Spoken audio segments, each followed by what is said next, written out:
አንድ ወር የሞላው የኢትዮጵያ ሀገራዊ የምክክር ጉባኤ ወሳኝ ምዕራፍ ላይ መድረሱ እየተገለጸ በሚገኝበት በዚህ ጊዜ ላይ የከረሩ ልዩነቶች በተሳታፊዎች መካከል እየተፈጠሩ መሆኑን የመረጃ ምንጮቻችን ገልጸውልናል። በሀገራዊ ምክክር ጉባኤው በሀገሪቱ እጅግ አሳሳቢና አንገብጋቢ ጉዳዮች እምብዛም ትኩረት የተነፈጋቸው ሲሆን የአዲስ አበባ ጉዳይ ግን የሞት ሽረት ጉዳይ ሆኖ ጭቅጭቅና ለዱላ የተጋበዙ ተመካካሪዎች መኖራቸውንም አረጋግጠናል። በአዲስ አበባ ጉዳይ ላይ በተያያዘ የምክክር አጀንዳ ላይ የኦሮሚያ ክልል ርዕሰ መስተዳድር ኦቦ ሽመልስ አብዲሳ ጭምር ተገኝተው የምክክሩ ተሳታፊዎችን እስከ ማስፈራራት የደረሰ ተግባር መፈጸማቸው በብዙዎች አስቆጥቷል። የሀገሪቱ የደህንነት ተቋም ሰራተኞችም የሽመልስ አብዲሳ በምክክር ጉባኤው አዳራሽ መገኘት አግባብ አለመሆኑን በመግለጽ ሪፖርቶችን ቢያደራጁም ተሰሚነት አለማግኘታቸው ሌላው አወዛጋቢ ጉዳይ ሆኗል። ዘርዘር አድርገን እንነግራችኋለን።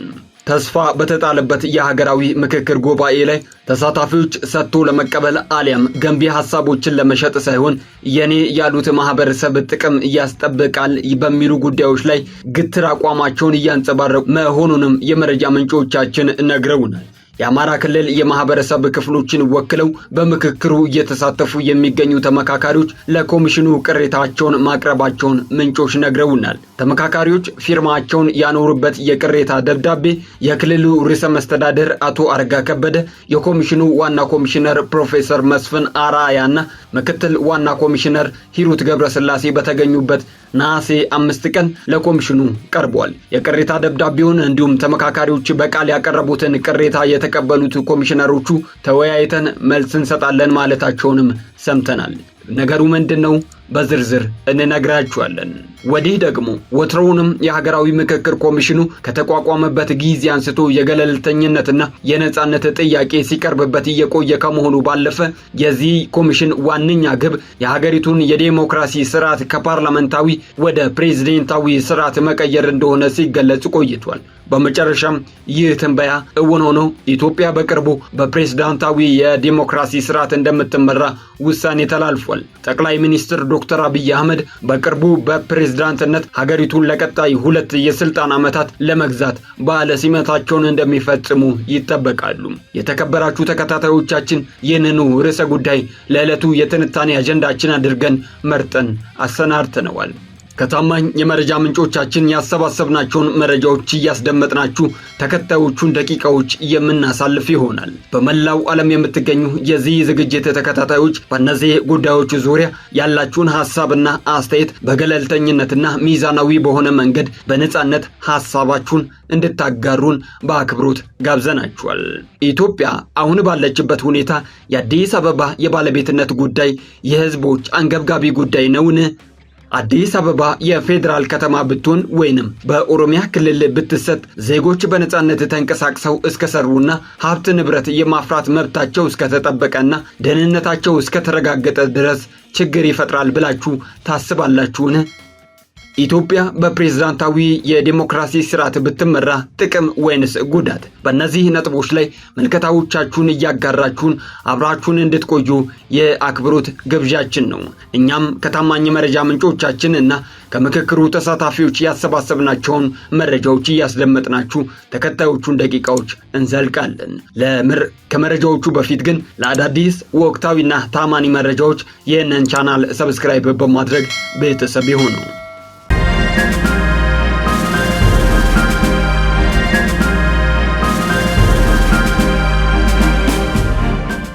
ወደ ዝርዝር መረጃዎቹ ስናልፍ ሀገራዊ የምክክር ጉባኤ በስራ ቡድን ደረጃ እየተካሄደ የሚገኘውን የምክክር ሂደት የሚያጠናቅቅበት ምዕራፍ ላይ ደርሷል። ሀገራዊ የምክክር ኮሚሽን 4 የስራ ቡድኖችን ተጠናቅረው የቀረቡ የአጀንዳ ምክረ ሐሳቦች ዙሪያ መግባባት ላይ መድረሳቸውን በተዘጋጁ የቃለ ጉባኤ ሰነዶች ላይ በመፈረም አረጋግጠዋል ቢልም በ4ቱ የስራ ቡድኖች ውስጥ የሚገኙ በርካታ ተመካካሪዎች በቃለ ጉባኤዎች ላይ አለመፈረማቸውን ከመረጃ ምንጮቻችን አረጋግጠናል። በምክክር ሂደቱ ከፍተኛ መነጋገሪያ የሆነው የፌዴራል ከተሞች ጉዳይ አጀንዳ ላይ ከስምምነት ላይ ሳይደረስ በቃለ ጉባኤ ላይ አንፈርምም ያሉ ተመካካሪዎች በርካታ መሆናቸውን የገለጹልን የመረጃ ምንጮቻችን ቃለ ጉባኤው ባልሰፈረበት ባዶ መዝገብ ላይ ፈርሙ የተባሉት ሌሎች ተመካካሪዎችም በባዶ መዝገብ ላይ አንፈርምም በሚል ለቃለ ጉባኤ መመዝገቢያ በተዘጋጀው ቅጽ ላይ ሳይፈርሙ መቅረታቸውንም ነግረውናል። ኮሚሽኑ ነሐሴ 5 ቀን 2018 ዓ.ም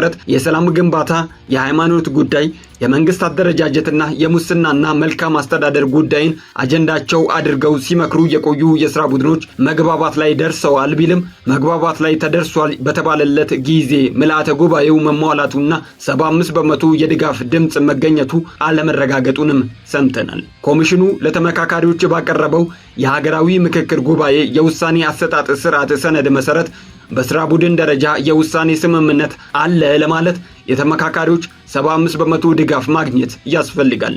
በማንኛውም የምክክር ደረጃ ውሳኔ የሚሻ ጉዳይ ላይ ውሳኔ ለማስተላለፍ ደግሞ ቢያንስ 75 በመቶ ተመካካሪዎች መገኘት እንዳለባቸውም ሰነዱ ያመለክታል። ይሁንና ኮሚሽኑ ስምምነት ላይ ተደርሷል ሲል ይፋ ባደረገባቸው የሥራ ቡድኖች ሁለቱም ቅድመ ሁኔታዎች መሟላታቸው በቆጠራ አለመረጋገጡን የምክክር ሂደቱን የሚመሩ የኮሚሽኑ ባለሙያዎችና የምክረ ሐሳብ አጠናቃሪ ቡድን አባላትም ስለ ቅድመ ሁኔታው አለማንሳታቸውን ምንጮች ነግረውናል።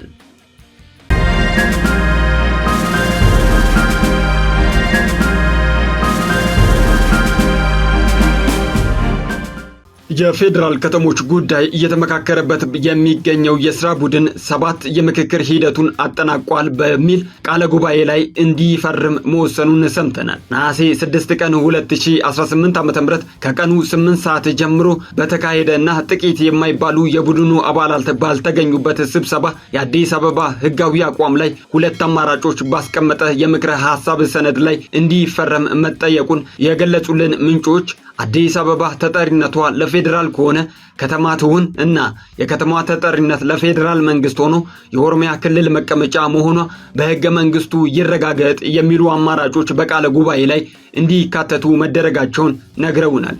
የኮሚሽኑ ባለሙያዎች 2 አማራጮች በቀጣይ በሚከናወኑ የምክክር ሂደቶች ውሳኔ ይተላለፍባቸዋል ማለታቸውንም ሰምተናል። ተመካካሪዎች እንዲፈርሙበት በተዘጋጀ መዝገብ ላይ የፈረሙ ተመካካሪዎች መኖራቸውንም የጠቆሙት የመረጃ ምንጮቻችን በስብሰባው ተገኝተው አንፈርምም ብለው የሄዱ እንዲሁም ስብሰባው እንደሚካሄድ ያልተነገራቸውና ያልተገኙ የሥራ ቡድኑ ተመካካሪዎች መኖራቸውንም ገልጸዋል። አዲስ አበባ የኦሮሚያ ክልል መቀመጫ መሆኗ በሕገ መንግስቱ ይረጋገጥ የሚለው ምክረ ሐሳብ በቃለ ጉባኤ ላይ መካተት የለበትም የሚሉ ተመካካሪዎች ማስተካከያ ካልተደረገ ፊርማቸውን እንደማያኖሩ መግለጻቸውንም ሰምተናል።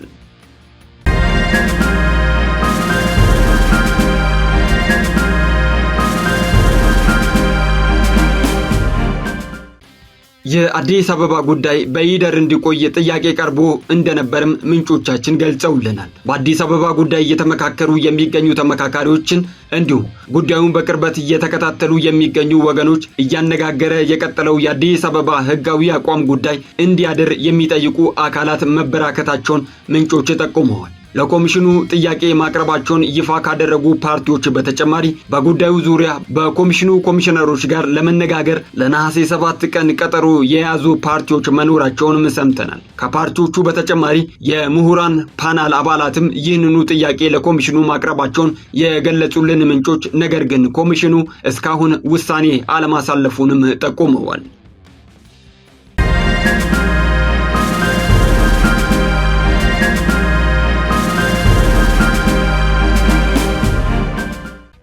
ሌላው የኮሚሽኑ የአንድ ወር የሥራ ግምገማ ምን ይመስላል የሚለው ጥያቄ ነው። ኮሚሽኑ ሐምሌ 8 ቀን 2018 ዓ.ም ጀምሮ የጀመረው የሀገራዊ ምክክር ጉባኤ ሂደት የገመገመበትን ስብሰባ ማድረጉን ሰምተናል። ኮሚሽነሮች፣ ባለሙያዎችና ሌሎች የኮሚሽኑ ሰራተኞች በተገኙበት ስብሰባ የምክክሩን አጠቃላይ ሂደት የተመለከቱ ጉዳዮች መነሳታቸውን የገለጹልን ምንጮች ኮሚሽኑ ላይ ጥያቄ ያስነሱና ወደ አንድ ወገን ያደሉ ናቸው የተባሉ አወያዮች እንዲቀነሱ መጠየቁን ጠቁመዋል። ኮሚሽኑ 160 አወያዮች ማሰማራቱን ማስታወቁ የሚታወስ ሲሆን የምክክር ሂደቱ የመጨረሻ ምዕራፍ ላይ መገኘቱን ተከትሎ ለቀጣዩ ሂደት ከሚያስፈልጉ አወያዮች ውጪ ጥቂት የማይባሉ ከሂደቱ እንዲቀነሱ በኮሚሽኑ ባለሙያዎች መጠየቁን ሰምተናል። በሌሎች የስራ ቡድኖች እየተካሄደ የሚገኘውን የምክክር ሂደት ተጽዕኖ ውስጥ ስለመክተቱ የተነገረለት የፌዴራል ከተሞች ጉዳይ አጀንዳን አስመልክቶም የኮሚሽኑ ባልደረቦች ውይይት ማድረጋቸውን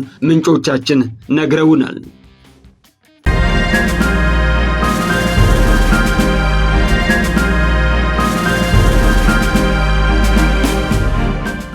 ሌላው በዚህ የምክክር ሂደት አነጋጋሪ የሆነው የአማራ ክልል ተወካዮች ጥያቄ ነበር። የአማራ ክልል የማህበረሰብ ክፍሎችን ወክለው በምክክሩ እየተሳተፉ የሚገኙ ተመካካሪዎች ለኮሚሽኑ ቅሬታቸውን ማቅረባቸውን ምንጮች ነግረውናል። ተመካካሪዎች ፊርማቸውን ያኖሩበት የቅሬታ ደብዳቤ የክልሉ ርዕሰ መስተዳድር አቶ አረጋ ከበደ፣ የኮሚሽኑ ዋና ኮሚሽነር ፕሮፌሰር መስፍን አራያና ምክትል ዋና ኮሚሽነር ሂሩት ገብረስላሴ በተገኙበት ነሐሴ 5 ቀን 2018 ዓ.ም ለኮሚሽኑ ቀርቧል። የቅሬታ ደብዳቤውን እንዲሁም ተመካካሪዎች በቃል ያቀረቡትን ቅሬታ የተቀበሉበት ኮሚሽነሮቹ ተወያይተን ምላሽ እንሰጣለን ማለታቸውንም ሰምተናል። ተመካካሪዎቹ ካቀረቧቸው ቅሬታዎች መካከል በምክክር ሂደቱ ሐሳብን ለመናገር የሚሰጡ እድሎች ፍትሃዊ አለመሆን፣ ማንነትና ሐሳብን መሰረት ያደረገ ጫና፣ ተመካካሪዎች በአካልና በጽሑፍ ሐሳባቸውን እንዲቀይሩ ለማስገደድ የሚደረጉ ግፊቶች፣ የኮሚሽኑ ባለሙያዎችና የምሁራን ፓናል አባላት ገለልተኝነት ጉዳይ፣ የምክክር ሂደት ታማኒነትና ሌሎች ጉዳዮችም እንደሚገኙበት ምንጮች ጠቁመዋል። 8ቱ የሥራ ቡድኖች ያጸደቋቸውን የምክረ ሐሳብ ሰነዶችን የማጣጣም ኃላፊነት የሚሰጠውና 8ቱ የሥራ ቡድኖች እያንዳንዳቸው 15 ተመካካሪዎች የሚወክሉበት የጋራ ማረጋገጫ ቡድን አባላት ምርጫ ነሐሴ 7 ቀን እንደሚካሄድም ምንጮች ነግረውናል። ከእያንዳንዱ የሥራ ቡድን 12ቱን ክልሎች፣ 2ቱን ከተማ አስተዳደሮችና የፌዴራል ባለድርሻ አካላት የሚወክሉ 15 ተመካካሪዎች ለቡድኑ አባላት እንደሚመረጡ ይደረጋል ያሉን ምንጮች ከ8ቱ ቡድኖች ከሚመረጡ 120 ተመካካሪዎች በተጨማሪ የምሁራን ፓነል አባላት በቡድኑ ውስጥ እንደሚካተቱ ገልጸዋል። ቡድኑ የአመራር ግብረ ኃይል ማቋቋም እንዳለበት ኮሚሽኑ አቅጣጫ ማስቀመጡንም የተመለከትናቸው ጉዳዩን የተመለከቱ ሰነዶች ይጠቁማሉ። ቡድኑ በተለያዩ ቡድኖች መካከል ባሉ የጋራ ጉዳዮች ላይ ትኩረት እንደሚያደርግም ኮሚሽኑ ገልጿል። ቡድኑ የሚያዘጋጀው የተጣጣመ ረቂቅ ምክረ ሐሳብ ለየሥራ ቡድኖቹ ቀርቦ እንዲጸድቅ የሚጠበቅ ሲሆን የ8ቱንም የሥራ ቡድኖች ምክረ ሐሳብ ያካተተና የተጣጣመው ሰነድ ለጠቅላላ ጉባኤ ከመቅረቡ በፊት ለክልል ተወካዮች ጉባኤ ቀርቦ መጽደቅም ይኖርበታል። በሀገራዊ ምክክር ጉባኤው በሀገሪቱ እጅግ አሳሳቢና አንገብጋቢ ጉዳዮች እምብዛም ትኩረት የተነፈጋቸው ሲሆን የአዲስ አበባ ጉዳይ ግን የሞት ሽረት ጉዳይ ሆኖ ጭቅጭቅና ለዱላ የተጋበዙ ተመካካሪዎች መኖራቸውንም የመረጃ ምንጮቻችን ገልጸውልናል። በአዲስ አበባ ጉዳይ ላይ በተያያዘ የምክክር አጀንዳ ላይ የኦሮሚያ ክልል ርዕሰ መስተዳድር አቶ ሽመልስ አብዲሳም ጭምር ተገኝተው የምክክሩ ተሳታፊዎችን እስከ ማስፈራራት የደረሰ ተግባር መፈጸማቸው ብዙዎችን አስቆጥቷል። የሀገሪቱ የደህንነት ተቋም ሰራተኞችም የሽመልስ አብዲሳ በምክክር ጉባኤው አዳራሽ መገኘት አግባብ አለመሆኑን በመግለጽ ሪፖርቶችን ቢያደራጁም ተሰሚነት አለማግኘታቸው ሌላው አወዛጋቢ ጉዳይ ሆኗል።